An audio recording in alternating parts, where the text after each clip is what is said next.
Hayo yote yalitabiriwa. Soma fungu lile la 37. Anasema Ndio.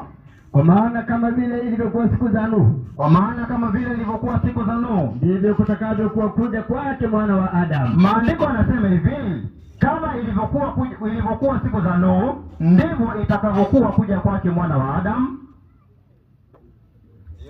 Kwa kuwa kama vile siku zile zilizokuwa kabla ya gharika, Ndio. watu walivyokuwa wakila na kunywa, Kwamba watu walikuwa wakila na kunywa, wakioa na kuolewa, wakioa na kuolewa, hata siku ile aliyoingia Nuhu katika safina, hata siku ile Nuhu alipoingia katika safina, wasitambue kwamba wasitambue, hata gharika ikaja, hata gharika ikaja ikawachukua wote. ikawachukua wote. Ndivyo kutakavyokuwa kuja kwake mwana wa Adamu. Maandiko yanasema ndivyo itakavyokuwa kuja kwake mwana wa Adamu.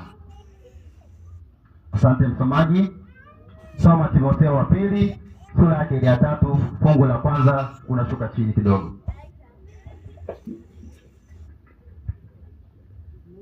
Fungu kuanzia la kwanza. Maandiko yanasema, Ndio. lakini ufahamu neno hili ya kuwa Lakini ufahamu neno hili ya kuwa siku za mwisho kutakuwako na nyakati za hatari. kwamba siku za mwisho kutakuwako na nyakati za hatari. Maana watu watakuwa wenye kujipenda wenyewe, Maana watu watakuwa wenye kujipenda wenyewe, wenye kupenda fedha, wenye kupenda pesa, wenye kujisifu, wenye kujisifu, wenye kiburi, wenye kiburi, wenye kutukana, wenye kutukana, wasiotii wazazi wao, wasiotii wazazi wao, wasio na shukrani, wasio na shukrani, wasio safi, wasio safi, wasiowapenda wakwao, wasiowapenda wakwao, wasiotaka kufanya suluhu, wasiotaka kufanya suluhu, wasingiziaji, wasingiziaji, wasiojizuia, wasiojizuia, wakali, wakali, wasiopenda mema, wasiopenda mema, wasaliti, wasaliti, wakaidi, wakaidi, wenye kujivuna, wenye kujivuna, wapenda wanasa kuliko kumpenda Mungu. wapenda wanasa kuliko kumpenda Mungu. Kwa hivyo maandiko yalivyotabiri na leo yametimia.